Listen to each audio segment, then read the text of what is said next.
Alright, hello everyone, and welcome back to another video. Now this one's going to be another video in the series of Underclass Underrated, and I have some more bands here today. Much like the last one, there are a lot of these are actually a lot of bands kind of like the last video I made. It's a little bit more different ones that have had different backgrounds and everything, all that different styles even, but still rooted off the same kind of thing. So this is going to be the bands I have for today that I think are amazingly underrated and definitely deserve more praise for what they've done. And first one's going to be RKL. Now this band has been around since I believe like around the 80s or so, something like that, and they've released about 3 albums I think in total, and honestly each one of the albums I've heard from them has been some of the best hardcore punk I've ever heard. To be honest, it's kind of a little bit more technical than you'd hear from even bands like GBH or Black Flag, a bit more technical than that, but it definitely fits together very well, and I like how they've taken influences from like thrash metal even, and stuff like that. And I think they're kind of like the more hardcore punk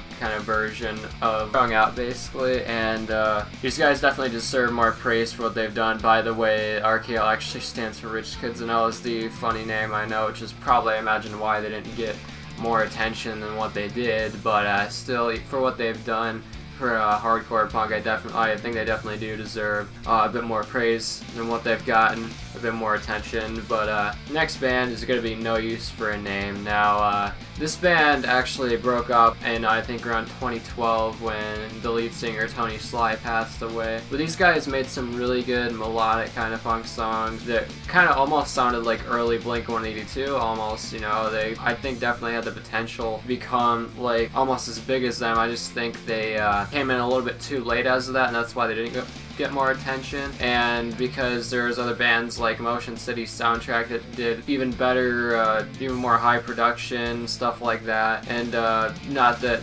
No Use for a Name isn't a great band, because it definitely is, and I definitely think it deserved more attention, but that's just I think why they didn't get on the levels of like Motion City Soundtrack and bands like that. But these guys have definitely made some great songs though. Coming Too Close, Soulmate, there's many others that they've made. They're kind of a little bit more heavier in the early days. I think both eras of the band are definitely great, and I love that they could add more melodies into their music, more complex melodies after a little bit of time, you know, and I think they definitely deserve more attention for that. And Tony Sly, rest in peace. I hope he's doing well right now wherever he's at, but yeah. Okay, so the next band is actually 98 Mute. Now these guys I think were around in the early 2000s. They were actually on the Punk-O-Rama compilations, which is actually how I discovered them. And I think these guys are pretty much just kind of a straight-in-your-face punk band, you know.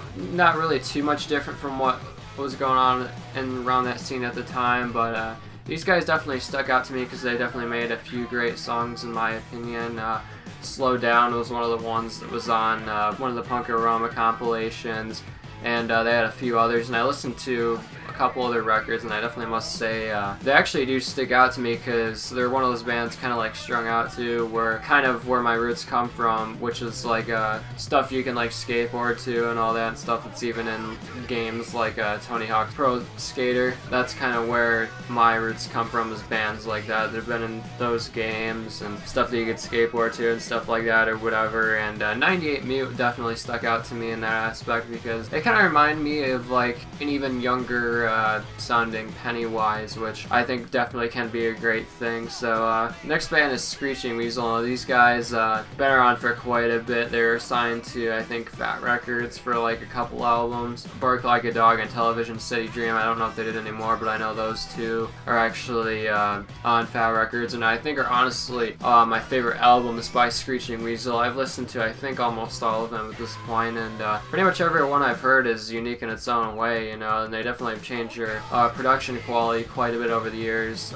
I imagine due to the fact that they've had a few different labels that they have been signed to over time, for sure, you know, and I think this band definitely deserves more praise due to the fact that, you know, these guys pretty much just went against the grain and made melodic songs at the same time. They did both very well in my opinion, but I think, you know, the reason why they didn't become as famous as they did is because, of course, you know, they were going highly against the PMR PMRC back in the day, back when it was first starting, and a lot of people didn't like that, so they didn't promote this band that heavily because they were so highly against what the PMRC was doing. So I think that's why they didn't become as big as they did, but still for what they do though, they're definitely very good at it even still to this day, with a few of their most recent records, you know, that I've listened to. So that is it for this video. Let me know if you guys think I should listen to any of your guys' underrated bands that I may have not heard of, but yeah, that is it for this video. I will see you guys later. Peace.